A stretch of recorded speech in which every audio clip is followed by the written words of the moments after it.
करने की इजाजत नहीं है। कहा जाता है कि यहाँ पूर्णिमा की रात लगता है कि गांव एक बार फिर से आबाद हो गया। गाय आ रही है, पायल बज रही है, मंदिरों में घंटियां बज रही है, आटा पीसने वाली पुरानी चक्की चलती है, आवाजें आती हैं, लोग दिखते हैं लेकिन उनके चेहरे नहीं। जब इन्वेस्टिगेटर्स ने सवाल पूछे तो ईएमएफ रीडिंग्स बदली, मोशन सेंसर ऑन हुआ और जब खामोश रहे तो रीडिंग्स भी स्टेबल रही। मैं चाहता हूँ आप आगे आए और हमसे बिना डरे, बिना शर्माए और बिना घबराए बात करने की कोशिश करें। हेलो दोस्तों, रात के 12 बजने वाले हैं और हम देखने वाले हैं ध्रुव भाई की सबसे डरावनी वीडियो। आइए चलिए देखते हैं। साल 2013 थार रेगिस्तान के बीचों बीच रात के 2 बज रहे थे। एक पैरानॉर्मल इन्वेस्टिगेटर अपनी टीम के साथ इस सुनसान गांव में आया है। इन्वेस्टिगेशन खत्म करके ये सब लोग अपनी गाड़ी के पास वापस लौट ही रहे थे कि तभी इन्हें अपनी गाड़ी के बोनेट पर कुछ अजीब सा दिखाई देता है। एक बच्चे के हाथ के निशान, छोटे छोटे हाथ, जैसे किसी 4-5 साल के बच्चे के। धूल में ये साफ दिखाई दे रहे थे, लेकिन कुछ ही मिनट पहले यहाँ पर कोई निशान नहीं थे। हैरानी की बात यह थी कि यहाँ पर कोई बच्चा नहीं था। इनफैक्ट इस पूरे गांव में कोई इंसान भी नहीं था। पिछले 200 सालों से इस गांव में कोई इंसान नहीं रहा है। ये लोग आसपास देखने लगे कि तभी एक के बाद एक नए निशान। भाई साहब, ये किसी बच्चे इंसान के पंजे का निशान है। इनकी आंखों के सामने बनते गए। जब इन्होंने जर्नलिस्ट को बुलाया तो उनकी गाड़ी पर भी ऐसे ही निशान छपने लगे।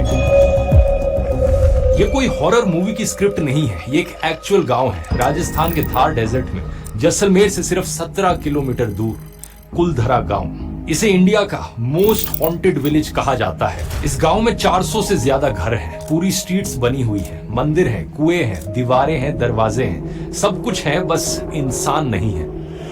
कहा जाता है कि गांव में औरतों की चीखें सुनाई देती हैं, सर कटा धड़ चलता हुआ दिखता है। एक आदमी देखा तो उसका सिर है ही नहीं, बिल्कुल है नहीं। खाना बनने की स्मेल आती है। तो पूरा बंजर एरिया है। आज भी आप जाओ ना तो कभी कभी लोग कहते हैं कि खाने बनने की स्मेल आ रही है। इस गांव में टूरिस्ट आते तो हैं खंडरों को देखने, लेकिन रात होने से पहले ही सब वापस लौट जाते हैं, क्योंकि यहाँ पर रात को रुकना मना है। कहा जाता है कि लगभग 200 साल पहले कुलधरा एक हंसता खिलता गांव था और फिर एक भाई 200 साल पुराना गांव। दिन अचानक से गांव के सारे लोग गायब हो गए, बिना किसी आवाज के, बिना किसी निशान के, जैसे किसी ने रात में बटन दबाया और हजारों लोग अचानक से वैनिश हो गए। नमस्कार दोस्तों, कुलधरा के सच तक पहुंचने के लिए आपको पहले एक इंसान के बारे में जानना होगा। एक ऐसा इंसान जिसके नाम से पूरा जैसलमेर कांपता था। ये बात है अर्ली 1800s की। जैसलमेर उस समय एक प्रिंसली स्टेट था।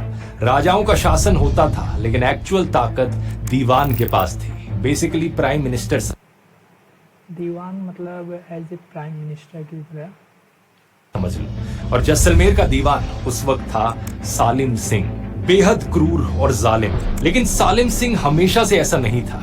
उसकी कहानी भी एक ट्रेजेडी से शुरू होती है। सालिम सिंह के पिता स्वरूप सिंह भी जैसलमेर के दीवान थे, लेकिन रॉयल ऑफिशियल्स ने उनके साथ धोखा किया और उनकी हत्या करा दी। सालिम सिंह इस वक्त केवल 11 साल का था और एक 11 साल के बच्चे ने अपने पिता को मरते देखा। इसी चीज ने उसके मन में बदले की आग भर दी। कुछ साल बाद जब सालिम सिंह खुद दीवान बना तो उसने क्रूरता की सारी हदें पार कर दी। जो उसकी बात ना माने वो उसे मौत के घाट उतार देता था। कहा जाता है कि अकेले सालिम सिंह ने जैसलमेर में इतने लोगों की जान ली जितने सभी दुश्मनों ने मिलाकर नहीं ली। उसकी टैक्सेशन पॉलिसीज इतनी ब्रूटल थी कि किसानों और व्यापारियों का जीना मुश्किल हो गया। अपने एक्सटॉर्शंस के चलते सालिम सिंह ने एक समय पर 2 करोड़ रुपए जमा कर लिए थे। सोच कर देखो, उस जमाने के 2 करोड़ रुपए। उसकी हवेली जैसलमेर। भाई उस टाइम पे 200 करोड़ रुपए काफी ज्यादा हो सकते हैं। 200 करोड़ की सबसे शानदार इमारतों में से एक थी। जैसलमेर के राजा भी उसके सामने कुछ ना कर सके। राजा रावल मूलराज उसके हाथों में एक पपेट की तरह थे। सही मायनों में देखा जाए तो जैसलमेर का असली शासक सालिम सिंह ही था। और ये कोई कहानियां नहीं है दोस्तों, ये एक्चुअल हिस्ट्री है जो उस वक्त के ब्रिटिश ऑफिसर्स ने अपने ऑफिशियल सरकारी डॉक्यूमेंट्स में रिकॉर्ड करी थी। इसकी एग्जैक्ट टाइमलाइन इतनी क्लियर नहीं है, लेकिन ये सारी घटनाएं 1790 से 1820 के बीच की हैं। इस सब के बीच में दोस्तों सालिम सिंह की नजर पड़ती है एक गांव पर जिसका नाम था कुलधरा। कुलधरा की कहानी शुरू होती है 13वीं सदी में, जब राजस्थान के ही पाली डिस्ट्रिक्ट से भागकर बहुत सारे ब्राह्मण जैसलमेर आए और यहाँ इन्होंने 84 गांव बसाए। क्योंकि ये लोग पाली डिस्ट्रिक्ट से आए थे, इसलिए इनका नाम पड़ा पालीवाल ब्राह्मण्स, और जैसलमेर में इनका सबसे इंपॉर्टेंट हब बना कुलधरा गांव। अब जरा इस जगह की ज्योग्राफी को ध्यान से देखिए। थार डेजर्ट इंडिया का सबसे बड़ा डेजर्ट है। थार डेजर्ट इंडिया का सबसे बड़ा डेजर्ट है। आई थिंक वहाँ का टेम्परेचर 40 से 50 डिग्री तक होता है गर्मी में। टेम्परेचर समर्स में 40 से 50 डिग्री से ऊपर जाते हैं। बारिश ऑलमोस्ट ना के बराबर होती है और जहां तक नजर जाए वहां तक रेत के टीले ही नजर आते हैं। ऐसी जगह पर कोई भी नॉर्मल इंसान रहने की कभी नहीं सोचेगा, लेकिन पालीवाल ब्राह्मण्स ने कुछ ऐसा किया जिसकी आज भी साइंटिस्ट तारीफ करते हैं। इन्होंने एक revolutionary water harvesting system develop किया, खड़ीन सिस्टम। डायग्राम में देखो कितने इंटरेस्टिंग तरीके से इसमें क्या लिखा है, rocky upland surface run off khadin बंद। हिल स्लोप्स का इस्तेमाल किया जाता है पानी को कलेक्ट और स्टोर करने के लिए, इस हद तक कि रेगिस्तान का रेत भी उपजाऊ जमीन में बदल जाता है। बारिश के समय में यहाँ इस एरिया में पानी कलेक्ट किया जाता है और धीरे धीरे अगले कुछ महीनों में ये नीचे सीप होते रहता है। जब तक सर्दियों का मौसम आता है और ऊपर का पानी इवेपोरेट हो जाता है, तब तक ये जमीन इतनी न्यूट्रिएंट रिच हो जाती है कि यहाँ पर फसलें उगाई जा सकती है। ये कुछ ऐसा ही था जैसे कि कोई सहारा डेजर्ट में राइस फार्मिंग करने लग जाए। इस सिस्टम की मदद से रेगिस्तान के बीचों बीच कुलधरा के लोग साल में 2 फसलें उगाते थे। और सिर्फ खेती ही नहीं, पालीवाल ब्राह्मण पहले के टाइम पे जब ट्रैक्टर नहीं होता था तो इसी तरीके से बैलों के साथ खेती की जाती थी। ट्रेड और बैंकिंग में भी एक्सपर्ट थे। कुलधरा जैसलमेर और सिंध के ट्रेड रूट पर आता था, तो पूरे राज्य का ट्रेड उनके हाथों से होकर गुजरता था। नतीजा ये कि जहाँ पर कुछ नहीं होना चाहिए था, वहाँ पर इन्होंने एक ऐसी सिविलाइजेशन खड़ी करी कि एक समय पर कुलधरा जैसलमेर सिटी से ज्यादा प्रॉस्परस था। इन पालीवाल ब्राह्मण्स के पास जैसलमेर के राजाओं से भी ज्यादा दौलत थी। अब सवाल ये उठता है कि एक ऐसी जगह जहाँ पर इतनी दौलत थी, फर्टाइल जमीन थी, इतनी स्ट्रॉन्ग कम्युनिटी थी, ये सब अचानक से एक रात को कैसे बदल गए। कहानी ये है कि सालिम सिंह की नजर कुलधरा के विलेज चीफ की बेटी पर पड़ गई। वो उससे शादी करना चाहता था और धमकी दी कि अगर गांव वालों ने ऐसा नहीं किया तो वो उसे जबरदस्ती उठा कर ले जाएगा। बाद में सालिम सिंह ने गांव को एक अल्टीमेटम दिया कि अगर पालीवाल ब्राह्मण्स ने लड़की को एक दिन में उसे नहीं सौंपा तो वो पूरे गाँव को मौत के घाट उतार देगा। अब देखा जाए तो इन लोगों के पास ज्यादा ऑप्शंस नहीं थे। पहला तो ये कि लड़की को सौंप दो, दूसरा ये कि सालिम सिंह से लड़ने की कोशिश करो, जो कि प्रैक्टिकली इम्पॉसिबल था क्योंकि इनके पास कोई अपनी आर्मी नहीं थी। इसलिए पालीवाल ब्राह्मण्स ने तीसरा ऑप्शन चुना, ऐसा ऑप्शन जिसकी ना सालिम सिंह को उम्मीद थी ना किसी और को। एक ऐसा ऑप्शन जो आज 200 साल बाद भी लोगों को शॉक कर देता है। विक्रम संवत 1882 में श्रावण महीने की पूर्णिमा यानी 29 जुलाई की रात को वो सभी गांव छोड़कर चले गए। और सिर्फ कुलधरा नहीं, उसके आसपास जो 83 गांव और थे पालीवाल ब्राह्मण्स के, ये सारे गांव उसी रात खाली हो गए। इन गांव में 20,000 घर थे, लगभग 80,000 लोग रहते थे और ये सब एक ही रात में गायब हो गए। हजारों लोग, सैकड़ों फैमिलीज, बूढ़े, बच्चे, औरतें, मर्द, सब ने एक ही रात में अपने घर छोड़ दिए। वो घर जो उनके एंसेस्टर्स ने 600 साल पहले बनाए थे, वो जमीन जिसे उन्होंने रेगिस्तान से छीनकर उपजाऊ बनाया था, वो कुएं जो उन्होंने अपने हाथों से खोदे थे, सब कुछ पीछे छोड़ दिया गया बिना किसी लीक के, बिना किसी के देखे और बिना किसी के सालिम सिंह को वार्न किए। ये कोऑर्डिनेशन एक मिरेकल था, किसी को नहीं पता कि वो कहाँ गए। सालों में ये गांव कभी आबाद नहीं हुआ। माना जाता है कि जिसने भी यहाँ रहने की कोशिश की उसके साथ अजीब सी पैरानॉर्मल एक्टिविटीज हुई और उसे भागना पड़ा। यहाँ कोई भी रात नहीं गुजारता है। राजस्थान टूरिज्म की ऑफिशियल वेबसाइट भी ऐसा ही कहती है। इसी कारण किसी को भी शाम 6 बजे के बाद Kuldhara ghost town in mystery. Kuldhara is ghost village about 17 kilometre west of Jaisalmer.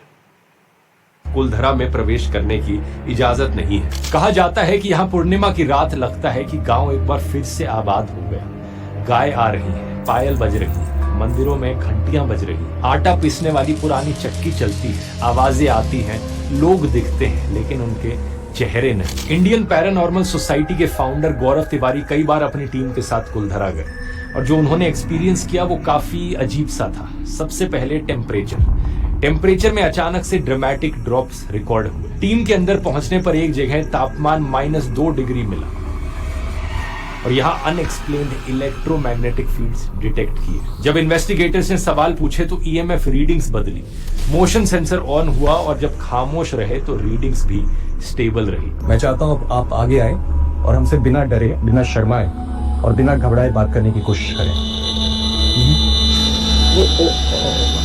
एक टीम मेंबर को लगा कि कोई उसे छू कर गया है।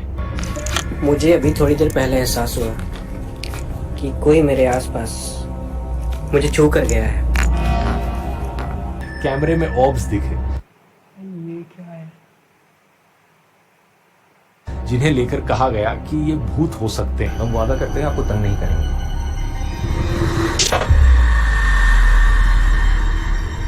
सीसीटीवी कैमरा में कुछ दिखा, लेकिन जब गौरव इसे देखने पहुंचे तो कैमरा बंद हो गया। एक बार तो कैमरा पर एक परछाई जैसी कुछ चीज भी दिखी, लेकिन जब रिवाइंड करके इसे वापस देखने की कोशिश की तो सारा सिस्टम क्रैश हो गया।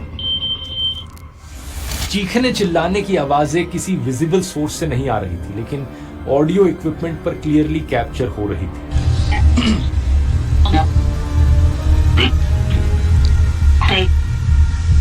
मैंने मन में जो बोला था इसका आंसर आ गया। और यहीं पर वो घटना भी होती है जिसकी मैंने वीडियो के शुरू में बात करी थी। वहां खड़ी गाड़ियों पर अचानक से बच्चों के हैंडप्रिंट्स दिखने लगते हैं, एक ऐसे सुनसान गांव में जहां कोई इंसान नहीं रहता, कोई बच्चा नहीं रहता। गौरव तिवारी ने अपनी फाइंडिंग्स को समराइज करते हुए कहा कि उन्होंने ऐसी सिग्निफिकेंट एनोमलीज कलेक्ट की जो सजेस्ट करती हैं कि कुलधरा में कुछ ऐसा हो रहा है जिसे सिंपल साइंटिफिक थ्योरी से एक्सप्लेन नहीं किया जा सकता। अब सवाल यह है दोस्तों कि आखिर क्या है इसकी सच्चाई। अगर आपको याद हो, भानगढ़ फोर्ट वाले वीडियो में भी ऐसी ही कहानियां मैंने आपको बताई थी कि कहा जाता है कि वहां पर भी श्राप के कारण वो भूतिया फोर्ट है। लेकिन भानगढ़ और कुलधरा में एक इंपॉर्टेंट डिफरेंस है।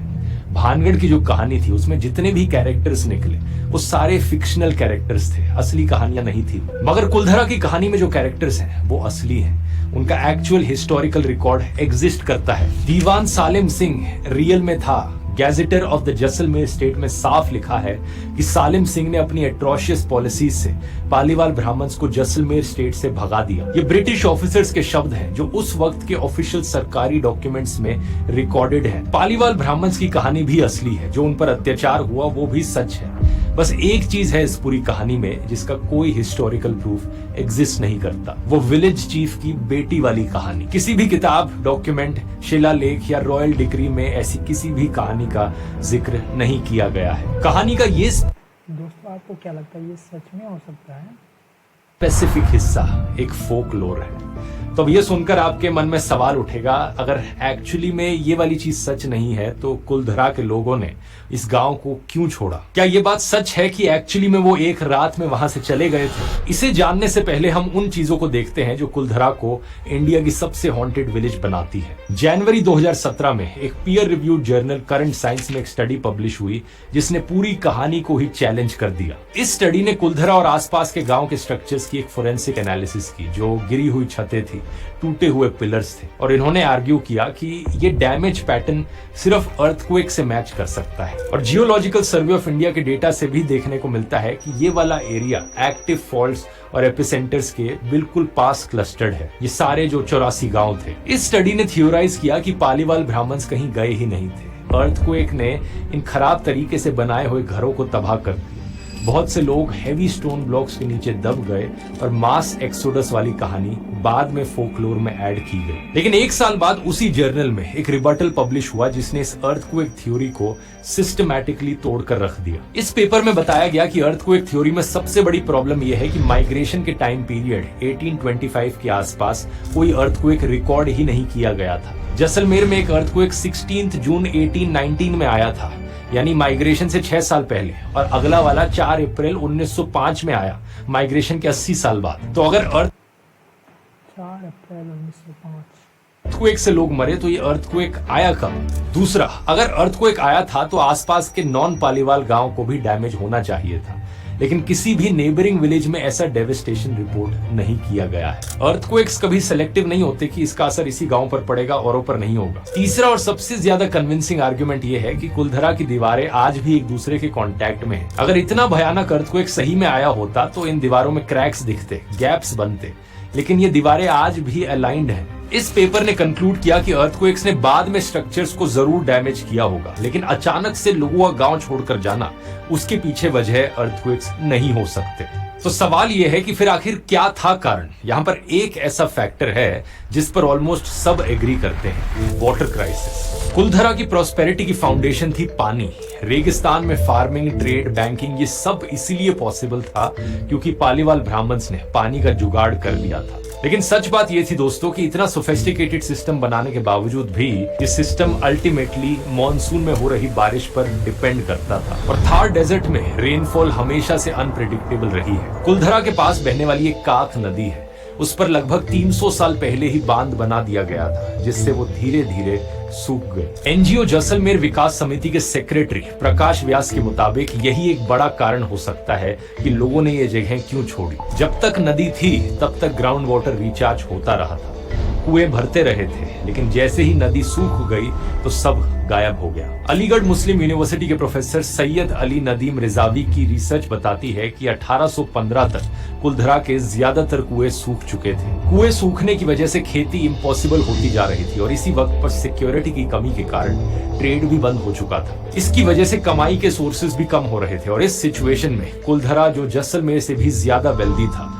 उसकी यही दौलत उसके लिए खतरा बन गई। ऑथर नंद किशोर शर्मा जैसलमेर के इतिहास पर 40 से ज्यादा किताबें लिख चुके हैं। उनके अनुसार ट्रेड रूट्स बंद होने और नदी के सूखने के बाद सालिम सिंह ने कुलधरा और बाकी गांव के पालीवाल ब्राह्मण से और ज्यादा टैक्स वसूलना शुरू कर दिया। दूसरी तरफ डाकू और लुटेरे भी कुलधरा के लोगों को लूटने लगे। ये लोग गांव की महिलाओं को उठाकर ले जाते और जब तक पैसे नहीं दिए जाते उन्हें बंधक बनाकर रखते। तो एक्चुअली में यही कारण है दोस्तों, पानी खत्म हो रहा था, कुएं सूख रहे थे, फार्मिंग इम्पॉसिबल होती जा रही थी, और दूसरी तरफ सालिम सिंह की ऑपरेसिव टैक्सेशन और डाकुओं की लूट। इस सब से परेशान होकर ही कुलधरा के लोगों ने गांव छोड़ दिए। इसका मतलब ये हुआ कि वहाँ पे कोई भूत ऊत नहीं रहता था, ये यहाँ पे पानी की समाप्ति हो रही थी, इसलिए वो लोग मूव कर गए। इस सब के बाद के दशकों में भी कुछ लोग वहीं रहते रहे। ये एक ग्रेजुअल डिक्लाइन था, सब एक रात में गायब नहीं हुआ, लोग धीरे धीरे निकलते गए। कुछ लोग जोधपुर स्टेट में माइग्रेट कर गए।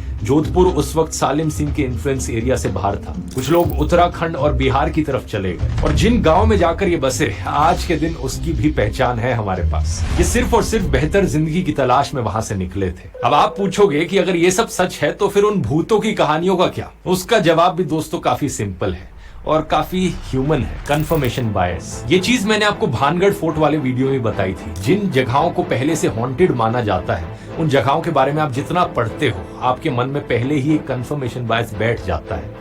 या आपने तो हर किसी को कहते हुए सुना है कि ये जगह हॉन्टेड है, तो आपका ब्रेन वैसे ही पैटर्न्स ढूंढने लगता है। हर छोटी सी आवाज भूत बन जाती है, हर एक शैडो एक स्पिरिट बन जाती है। साइकोलॉजी में इसके लिए एक टर्म है पैरेडोलिया। ह्यूमन ब्रेन हर चीज में एक पैटर्न खोजने की कोशिश करता है। हमें उन जगहों पर भी चेहरे दिखाई देते हैं जहां पर कोई एग्जिस्ट नहीं करता। सच बात बताऊं तो मैं खुद कुलधरा घूमने गया था आज से 7 साल पहले 2019 में।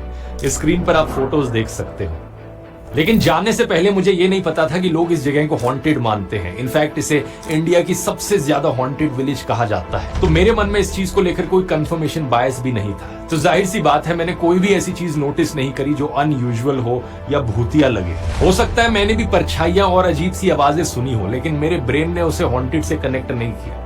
मेरे ब्रेन ने सोचा हाँ कोई होगा आसपास जहां से आवाजें आ रही होंगी, हो सकता है हवा की आवाजें आ रही हों। और ये जो गौरव तिवारी वाले वीडियोस थे जिनमें मोशन सेंसर ऑन हो जाता है, ये सब होता है। उन वीडियोस में ये भी कहा जा रहा है कि हो सकता है हवा से मोशन सेंसर ऑन हो गया हो, या ये डिवाइस में खराबी का भी संकेत हो सकता है। हो सकता है हवा का झोंका हो, शायद ये उपकरण में खराबी के भी संकेत हो सकते हैं। एक local tourist guide Shaitan Singh का कहना है कि कुलधरा सिर्फ एक अबैंडन्ड प्लेस है, और इवन लोकल्स खुद नहीं मानते कि ये जगह हॉन्टेड है। बस जब टूरिस्ट इसे देखने आते हैं तो ये लोकल गाइड्स उन्हें वही दिखाते हैं जो टूरिस्ट देखना चाहते हैं। जैसलमेर विकास समिति के सेक्रेटरी चंद्र प्रकाश व्यास का भी कहना है कि वो 25 साल से यहाँ आ रहे हैं, लेकिन उन्हें यहाँ कोई अदृश्य शक्ति नहीं दिखी है और ना ही कोई चीख सुनाई दी है। कुंभलगांव का भूत होते हैं। मेरे पिछले 25 साल में मैंने ऐसा कुछ अनुभव नहीं किया। और यहाँ कहानी में एक और ट्विस्ट आता है दोस्तों की असली वजह इन भूतों की कहानी के पीछे सिर्फ टूरिज्म नहीं है, बल्कि असली वजह है खजाना। दावा किया जाता है कि कुलधरा के खंडरों में बहुत सारा खजाना और सोना छिपा हुआ था, जो पालीवाल ब्राह्मण यहीं छोड़ गए थे। इस खजाने की खोज में एक समय पर बहुत सारे चोर यहाँ आते थे और रात में खोजबीन करते थे कि उन्हें भी यहाँ कुछ मिल जाए। किसी को सोना मिला तो कोई खिड़की और दरवाजे ही चुरा लेंगे। और अगर इन चोरों को चोरी करनी थी तो उसके लिए जरूरी था कि रात में कोई भी इंसान यहाँ पर आए ना। इसलिए इन लोगों ने भूतों की ये कहानियां फैलाई। आज कुलधरा के बारे में शायद किसी को पता भी नहीं होता अगर इस खजाने का लालच नहीं होता तो। साल 1990s तक यहाँ कोई नहीं आता था और बाहर कोई कुलधरा के बारे में जानता भी नहीं था। लेकिन साल 1998 में सुमेर राम नाम का एक आदमी अपने पिता के साथ कुलधरा के एक खंडर घर में रहने लगा, क्योंकि उसके पास रहने के लिए और कोई जगह नहीं थी। यहाँ उसने रात में देखा कि 2 फॉरेनर्स, एक डच और एक जर्मन, मेटल डिटेक्टर्स लेकर आते हैं और एक घर में खुदाई करते हैं और वहां उन्हें कुछ सोने और चांदी के सिक्के मिलते हैं, जिन्हें वो निकाल कर ले जाते हैं। जब सुमेर राम ने उन्हें रोका तो एक फॉरेनर ने चाकू तान दिया, लेकिन सुमेर राम ने पुलिस बुलाई और दोनों फॉरेनर्स गिरफ्तार हुए, जेल गए और बरामद सामान आज भी जैसलमेर कोर्ट की कस्टडी में है। ये आप इंडियन एक्सप्रेस का 2010 का आर्टिकल देख सकते हो। इस पूरी घटना के बाद ही था कि लोकल सरकार ने वहां पर कुलधरा के चारों तरफ एक बाउंड्री वॉल बनाई और सुमेर राम को कुलधरा का वॉचमैन बनाया गया। अभी भी एक डाउट शायद आपके मन में हो कि वो हैंडप्रिंट्स का क्या, वो बच्चों के हाथ के निशान जो गाड़ी पर आ रहे थे। सच बात यह है दोस्तों कि वो सिर्फ एक वीडियो है, उस पर कितना ट्रस्ट किया जा सकता है ये बताना मुश्किल है। ऊपर से कुलधरा से सिर्फ 4 किलोमीटर दूर दूसरा गांव है जहां पर लोग रहते हैं, बच्चे खेलते हैं। कई बार बच्चे खेलते खेलते कुलधरा भी आ जाते हैं। इवन उस गांव के हर्डर्स अपने जानवरों के साथ अक्सर कई बार बाहर निकलते हैं। इसलिए अगली बार जब आप कभी कुलधरा जाओ तो भूतों को ढूंढने मत जाना, बल्कि एक सिविलाइजेशन को सल्यूट करने जाना जिसने रेत में सोना उगाया था।